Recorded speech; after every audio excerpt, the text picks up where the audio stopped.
അന്ന് ഇയാൾ അവിടെ വിദ്യാർത്ഥിയാണ്. അപ്പോൾ ആ ലോക്യം ബന്ധമൊക്കെ പറഞ്ഞ് മനസ്സിലാക്കി ഇയാൾക്ക് അറബിയിൽ സംസാരിക്കാനും കഴിയും. എന്നാൽ ഒരു അനുബോധന പ്രഭാഷണം എന്ന നിലക്ക് 5-8 മിനിറ്റ് അയാൾ സംസാരിക്കുകയും ചെയ്തു. നിങ്ങൾ പറഞ്ഞിട്ടുണ്ട് അനുബോധന പ്രസംഗം നടത്തിയത് പറഞ്ഞിട്ടുണ്ട്. അപ്പൊ സംശയം തോന്നുന്ന സംഗതിക്ക് അതൊന്നും എനിക്ക് തരുമോ എന്ന് ചോദിക്കാം.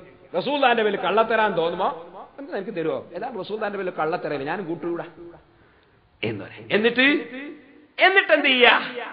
കൊടുക്കാതിരിക്കുമ്പോ ഒരനുമോദനം, കൊടുക്കാണ്ടാവും ഒരു അനുമോദനം. യാ റബ്ബനാ, എന്തെല്ലാം നിങ്ങൾ പറഞ്ഞു കൂട്ടിയത്. ഞങ്ങളെ സംബന്ധിച്ചിടത്തോളം ഞങ്ങൾക്ക് 2 ഷഹർ മുബാറക്, അത് ശരിയായ സനദിലൂടെ, മുഫസ്സലായ സനദുണ്ട്, മുഖ്തസറായ സനദുണ്ട്. ഞങ്ങൾക്ക് ബഹുമാനപ്പെട്ട ശൈഖുനാ കാന്തപുരം ഉസ്താദിന് കിട്ടി. അല്ലാഹു ദീർഘായുസ്സും ആഫിയത്തും കൊടുക്കട്ടെ. കേരള മണ്ണ് അല്ലാഹുവിന്റെ റസൂലിന്റെ തിരുകേശം കൊണ്ട് അനുഗ്രഹീതമാക്കിയ പണ്ഡിതൻ, അതാണ് ശൈഖുനാ കാന്തപുരം ഉസ്താദ്. രണ്ടാമതായി അതിന്റെ പുറമെ അൻസാരികൾ, അതേ പ്രമുഖരായ കുടുംബത്തിൽ ജനിച്ച ശൈഖ് അഹമ്മദ് മുഹമ്മദ് ഹസൻ ഖസ്റജി, നിങ്ങൾ ദാറുൽ ഹുദയിൽ കൊണ്ടുപോയി നിങ്ങളെ പ്രസംഗത്തിലില്ലേ ഹുദവി അവിടെ കയറിയത് നിങ്ങൾ പറഞ്ഞില്ലേ? ഈ കക്ഷി നേരത്തെ ദാറുൽ ഹുദയിൽ വന്നിട്ടുണ്ടായിരുന്നു. അന്ന് ഇയാൾ അവിടെ വിദ്യാർത്ഥിയാണ്. അപ്പോൾ ആ ലോക്യം ബന്ധമൊക്കെ പറഞ്ഞ് മനസ്സിലാക്കി ഇയാൾക്ക് അറബിയിൽ സംസാരിക്കാനും കഴിയും. എന്നാൽ ഒരു അനുബോധന പ്രഭാഷണം എന്ന നിലക്ക് 5-8 മിനിറ്റ് അയാൾ സംസാരിക്കുകയും ചെയ്തു. അങ്ങനെ നിങ്ങളും കൂടി ബഹുമാനിച്ച് ആദരിച്ചു കൊണ്ടുപോയ ആ മഹാൻ ഇപ്പൊ നിങ്ങൾ പറയുന്നു അള്ളാന്റെ റസൂലിന്റെ പേരിൽ കള്ളം പറയുന്ന ആളാണ്. എന്ത് പറ്റിപ്പോയി നിങ്ങൾക്ക്?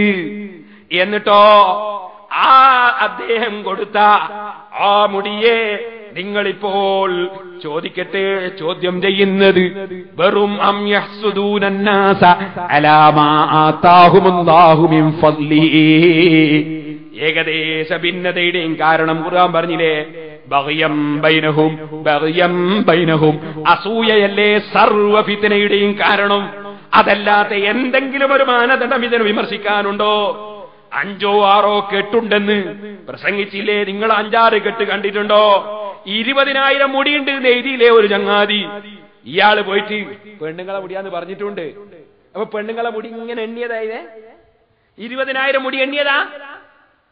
അള്ളാന്റെ ദീന് അത് കളിക്കാനുള്ളതാണോ സുഹൃത്തുക്കളെ? ഞാൻ വേദനയോടെ ചോദിക്കുകയാണ്, എന്തൊക്കെയായി ഇവർ പറഞ്ഞത്? ഞങ്ങൾക്കൊന്ന് കേൾക്കണം. ഞങ്ങൾക്ക് ഒറ്റ മുടിയാണ്, ഒറ്റ മുടി. സുബ്ഹാനല്ലാഹ്. ചിലര് മുടിക്ക് നീളണ്ടല്ലോ, മുടിക്ക് നീളം എത്ര നീളം വരെ പറ്റൂ എന്നാ കിതാബിൽ പറഞ്ഞേ? അത് പറഞ്ഞു, എത്ര നീളം വരെ പറ്റൂ അത് നിങ്ങളൊന്ന് പറ. നീളമൊക്കെ നമുക്ക് പറയാം, അമ്പലത്തിന്റെ നീളത്തിന്റെ കണക്കു, അതിന്റെ റിപ്പോർട്ട് ഞാൻ പറഞ്ഞില്ല 34 മൊഴി നീളത്തിന്റെ ഉണ്ട്, കണക്ക് ഒക്കെ ഉണ്ട്. ഇനി ചോദിക്കട്ടെ, അബ്ദുൽ ഗനി അബസി റളിയല്ലാഹു അൻഹു അന്ധവിശ്വാസിയാണെന്ന് പറയാൻ ധൈര്യം ഉണ്ട് നിങ്ങൾക്ക്? ഔലിയാക്കളെ നേതാവല്ലേ ആ അബ്ദുൽ ഗനി അബസി റളിയല്ലാഹു അൻഹു. മഹാനവറുകളോട് ഇന്ത്യ രാജ്യത്ത് 20ഓളം മുടികൾ സൂക്ഷിച്ച പണ്ഡിതന്മാരുണ്ടെന്നും അത്തരം ചില മുടികൾ നബി സല്ലല്ലാഹു അലൈഹി വസല്ലം തങ്ങളുടെ മദ്ഹ് പറയുമ്പോൾ അനങ്ങുന്നുവെന്നും അതിന് കവര് പൊട്ടുന്നുവെന്നും അത് നീളുന്നുവെന്നും പറഞ്ഞ വിവരം അബ്ദുൽ ഗനി അബസി റളിയല്ലാഹു അൻഹു രേഖപ്പെടുത്തിയിട്ട് അല്ലാഹുവിന്റെ റസൂൽ വഫാത്തിന് ശേഷവും അവിടുത്തേക്ക് ഹയാത്തുണ്ട്, അതുകൊണ്ട് അവിടുത്തെ ചില മുടികൾ അങ്ങനെയാകുന്നതിൽ അല്പവും ബുദ്ധിക്ക് വിരുദ്ധമല്ല എന്ന് എഴുതി വെച്ചിട്ടില്ലേ? അത് സുന്നത്ത് ജമാഅത്തിന്റെ മഹാപണ്ഡിതനായ യൂസുഫ് നബ്ഹാനി റളിയല്ലാഹു അൻഹു വാഹിറുൽ ബിഹാർ എന്ന കിതാബിൽ പറഞ്ഞിട്ടില്ലേ? ഇമാമിങ്ങളെയൊക്കെ അന്ധവിശ്വാസിയാക്കി തള്ളാനാണോ നിങ്ങളെ പുറപ്പാട്? അതുകൊണ്ട് നിങ്ങൾ പറ, അതാ അബ്ദുൽ ഗനി അബസി അന്ധവിശ്വാസിയാണോ, കള്ളനാണോ? പറ, മുസ്ലിം സമുദായത്തോട് പറ. യൂസുഫ് നബ്ഹാനി തട്ടിപ്പുകാരനാണോ? നിങ്ങൾ പറ. ഇമാമിങ്ങളെ മുഴുവനും നിങ്ങളൊന്ന് ദുഷിച്ച് പറ, ഈ സമുദായം നിങ്ങളെ മനസ്സിലാക്കട്ടെ. അല്ലെങ്കിൽ ആ കിതാബുകളിൽ ഇല്ലെന്ന് നിങ്ങളൊന്ന് പറയൂ. ഞങ്ങളൊരു കാര്യം പറയട്ടെ, ഞങ്ങൾ സുന്നത്ത് ജമാഅത്ത് പഠിച്ചത് അത് ഞങ്ങളെ മുൻഗാമികളായ മഹാന്മാരിൽ നിന്നും അവരെ കിതാബിൽ നിന്നും അതാ പഠിച്ചതാണ്. കാരണം ഞങ്ങളെക്കാൾ ഖുർആൻ അറിയുന്നത് അവർക്കാണ്, ഞങ്ങളെക്കാൾ ഹദീസ് അറിയുന്നത് അവർ ആർക്കാണ്? ആ ഇമാമിങ്ങളെ അവലംബിക്കാതെ സുന്നിയായി ജീവിച്ച് സുന്നിയായി മരിക്കാൻ കഴിയൂല കേട്ടോ. അതുകൊണ്ട് തന്നെ പരിശുദ്ധ ഖുർആനിൽ അല്ലാഹു ജല്ല ജലാലുഹു പറഞ്ഞില്ലേ, നിങ്ങൾ ആരെയും തെറ്റിദ്ധരിക്കണ്ട. നായനെ തെറ്റിദ്ധരിക്കാൻ പറ്റില്ല. ഫത്തുൽ മുന്നിൽ ഒരു ബക്കറ്റ് വെള്ളം ഒരു സ്ഥലത്ത് ഒരു നായ മുഖം ഇങ്ങോട്ട് പൊക്കുന്ന ബക്കറ്റിൽ നിന്ന്, എന്നാൽ ആ വെള്ളം കൊണ്ട് കൊടുക്കാൻ പറ്റുമോ? നമ്മൾ കണ്ടിട്ടില്ല കേട്ടോ. എന്ത് ആ ബക്കറ്റിലെ വെള്ളത്തിൽ നായ മുഖം കുത്തുന്നത് കണ്ടിട്ടില്ല. നായ മുഖം ഇങ്ങനെ പൊക്കുന്നത് കണ്ടിട്ടുണ്ട്. എന്നാൽ നമുക്ക് ആ വെള്ളത്തിന് ഒതു കൊടുക്കാൻ പറ്റുമോ? പറ്റൂന്ന അവസ്ഥയാണ്. എന്താ കാരണം? നായ ഈ വെള്ളത്തിൽ കുത്തുന്നത് കണ്ടിട്ടില്ല. നിങ്ങൾ പറഞ്ഞില്ലേ ഖണ്ഡിതമായി തിരിഞ്ഞാലേ പറ്റൂ. ഖണ്ഡിതമായി തിരിഞ്ഞോ? നായ കുത്തിയിട്ടില്ല. പക്ഷേ അതുകൊണ്ട് ഒതു കൊടുക്കാം, നിസ്കരിക്കാം. അപ്പൊ അവിടെ ഈ നായയാണോ? നായ മുഖം കുത്തിയിട്ടുണ്ടോ? ഇല്ല. മുഖത്ത് നമ്മൾ കണ്ടില്ല. ബക്കറ്റിന് പൊക്കുന്ന തല പൊക്കുന്നേ കണ്ടിട്ടുള്ളൂ. ഇപ്പൊ എന്താ അതിന്റെ അർത്ഥം? ആ നായനെ പറ്റി നല്ല വിചാരിക്കണോ?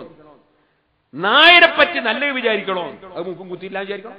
ഇനി ഒരു പൂച്ച നെജസ് തിന്നുന്ന കണ്ടു, ഫത്തുൽ മുഈൻ തിന്നുന്ന കണ്ടു. കുറച്ച് കഴിഞ്ഞിട്ട് ആ പൂച്ച എന്ത് ചെയ്തു? പുറത്തു പോയി, മടങ്ങി വന്ന് നമ്മളെ വെള്ളത്തിൽ മുഖം കുത്തി. എന്താ തിന്ന്? എലീന, നെജസ്. എന്നാ നമുക്ക് ആ വെള്ളം ഉപയോഗിക്കാൻ പറ്റും? എന്താ മസല? ഉപയോഗിക്കാൻ പറ്റും എപ്പോ? ആ പോയ സ്ഥലത്ത് ഒരു കുളമോ വെള്ളമോ ഉള്ള സ്ഥലത്ത് പോയിട്ടാ വന്നെങ്കിൽ ആ പൂച്ചനെ പറ്റി നല്ല വിചാരിക്കണം. മൂപ്പര് ഒതുവെല്ലാം എടുത്ത് മൂക്കെല്ലാം കഴുകി വന്നാന്ന് വിചാരിക്കണം. മനസ്സിലായില്ലേ? ആ പൂച്ചയെ തെറ്റിദ്ധരിക്കാൻ പാടില്ല. ഇത് ഫത്തുൽ മുഈൻ ഓതിയവരല്ലേ ഈ മുസ്ലിംമാര്? ഒരാളെ തെറ്റിദ്ധരിക്കാൻ പറ്റുമോ? മുഹമ്മദ് ഹസൻ ഖസ്റജി, അൻസാരികളിൽപ്പെട്ട മുഹമ്മദ് ഹസൻ ഖസ്റജി, അദ്ദേഹത്തിന്റെ കാലത്ത് തന്നെ അവിടെ മുടിയുണ്ടെന്നും ബഹുമാനാദരവുണ്ട് സുലൈമാൻ പറഞ്ഞല്ലോ.